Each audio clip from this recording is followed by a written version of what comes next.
really picking a particular shift and working that shift every day when you go to work, and your scrubs are not clean. Who wants to wear dirty scrubs? Make sure you're eating enough protein. Believe it or not, we eat a lot of carbs. We forget about protein. That mindset. For someone who is used to being late, you want to actually not only be on time, you want to be early.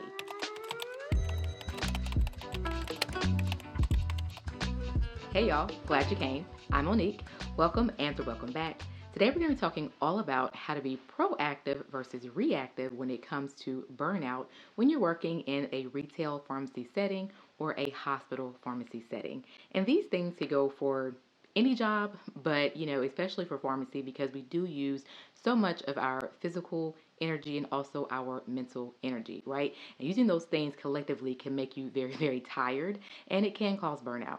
So let's go ahead and get started with the list, and I'll just briefly touch on why with everything because there are a few of them to go through. All right, let's go ahead and get started. All right, so the first thing is going to be sleep. I know this is something that is simple, but it actually can be difficult, especially if you're working a second shift or a third shift. You should really make sure that you're getting at least 6 to 8 hours of rest, because if you don't, then eventually over time, that's when the burnout can happen because you are so exhausted mentally and physically, right? So make sure that whatever schedule that you are taking on, make sure you can truly take it on and truly get the sleep that you need. I know that is actually easier said than done, trust me, but it's always beneficial. I mean, every time you get that whole 7 to 8 hours, 6 to 8 hours, you just feel better, right? All right, so the next thing is getting to work on time. Now, this is one that I had to learn because, it's one of those things where 3 minutes turns into 5 minutes, sometimes 5 minutes turns into 10 minutes. We've been there. But one thing I can definitely say is that when you come out of, that mindset, for someone who is used to being late, you want to actually not only be on time, you want to be early. That is the only way that I can actually be on time is if I'm early. I can't be on time because being on time for me is late. So I have to be there 10 minutes early, 15 minutes early, whatever the case may be. I promise you this will help you in your particular, job, whether it's retail or hospital, because you have the time to put your things down. You have the time to organize your day, think about how you're going to do your task for the day. You have the time to eat if you want to eat, and I strongly suggest eating before you start working. You have the chance to just really breathe and get yourself together. It's something worse than like being late and then not eating and then running into doing all these different tasks, and then you're mentally, physically exhausted, and you have to go downstairs, eat you some food because you're starving. We don't want to wait until it's, overtime. We want to do things ahead of time, right?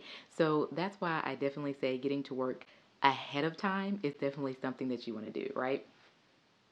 All right, so next up is going to say, vitamins. Be sure you're taking, the right vitamins for you, whether you need iron, maybe you need some omega fatty acids, would be really good for your brain power. Make sure you're eating enough protein. Believe it or not, we eat a lot of carbs. We forget about protein, but protein is definitely important, right? So make sure you're getting all those things, those nutrients, maybe a multivitamin if you need one, definitely vitamin D. And I say vitamin D really for hospital pharmacy because you are inside, you're indoors, and you don't really get a chance to really see the sun. The sun oftentimes, when you're working inside the hospital, does not get an opportunity to touch your skin. And as we know, we, actually benefit from the sun from our skin, right? So therefore, I definitely suggest taking a vitamin D supplement too if you can be working in the hospital setting. Many times in the retail setting, you actually are around the sun a lot, especially if you work in a drive-through, that big, huge window. So in that case, you may actually want to make sure that you are wearing the proper sunscreen while you are working. But always checking with your physician first and going to them to see what your vitamin D level is specifically for you. That way you know how much vitamin D to take every day, okay? So there you have it. Moving on, water. Now, if you don't know, now you know that water makes up majority of what's inside of us. So water is very, very important. And one thing that can happen when you are working in retail and or hospital is that you are running around, you are doing for other people, and you are forgetting to drink your water because you're so busy and you're so focused on the task at hand or the people that you're helping. So make sure you have your water bottle. It could be any water bottle that you like. Just have one because it makes it more exciting to drink your water, right? All right, so the next thing, going to the bathroom. This is the big one because this is something that the healthcare community, period, can really forget to do.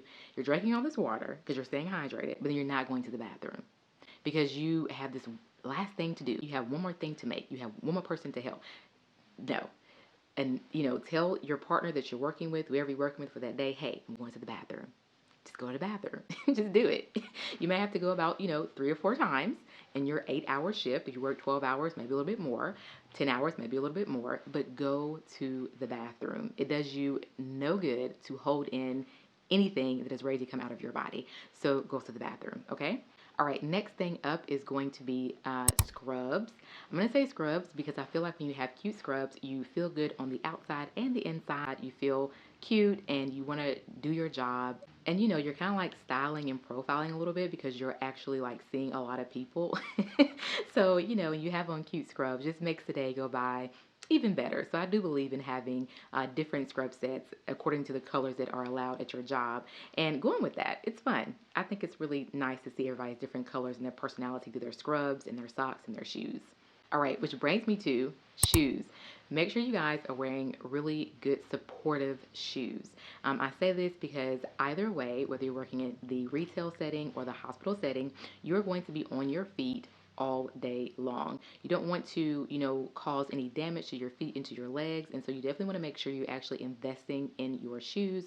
I personally have these particular shoes. I'll put them on the screen, but there are also other brands that people have suggested, and I've actually seen them wear them, and they actually love them, so I'll put some of those on the screen as well. Maybe about 3 different choices for you to choose from, but definitely invest in your shoes, and yes, it probably will be over $100, but you probably will keep those shoes for, I'm telling you, 3+ years. So it's definitely worth it, okay? Also, another tip when it comes to clothing and shoes is to pick out your stuff the night before and make sure your scrubs are actually washed. There's nothing worse than going to work when you are working, back-to-back days, and you wake up in the morning and your scrubs are not clean. Who wants to wear dirty scrubs? Now, I'm sure that we have probably all had to do something like this because we didn't wash them either the week before, the day before, whatever the case may be. But make sure you have them washed and ready to go for the week, and make sure you put them in a specific place in your closet. That way you know exactly where to walk to get your clothing in the morning, okay? So either do that the night before or just know where the stuff is in your closet. When I do this, me getting up for work and going to work is so much easier when I know exactly where my clothes are. So it definitely does help, all right? All right, and so last but not least, it's going to be prioritizing different things around your work. Now, everybody has different lifestyle circumstances, so some of us can actually work PRN, and that works for us. If you know what PRN means, that means as needed, so that means that you kind of work when you want to. Also, you have part-time, and also you have full-time. Particularly if you're working full-time, I think it's nice to kind of keep the same schedule every day. I actually would not suggest flip-flopping schedules on a full-time schedule. So what I mean by that is if you're going to be first shift and you're full-time, I would strongly suggest being first shift every single day you go to work. Because if you start flip-flopping and you're working from 7 to 3, 1:30 to 10, 7 to 3, 1:30 to 10, or even third shift, that's not going to be good for your overall, mental health and your sleep and different things like that because you're switching so much. So I would suggest really picking a particular shift and working that shift every day when you go to work. And if possible, kind of picking the same thing to do. So like if they have you in the IV room, then do that every day, Monday through Friday, if that's possible. Because I promise you they will make for a better work-life balance and prioritizing things, because when you know what to expect at work, it makes your life at work so much easier where it doesn't pour into your life after work, if that makes sense. So anyway, if you guys have any questions about what I'm talking about, or if you just have any more suggestions to add in as someone who works in healthcare, please do in my description section below the video, and I will talk to you guys on the next upload.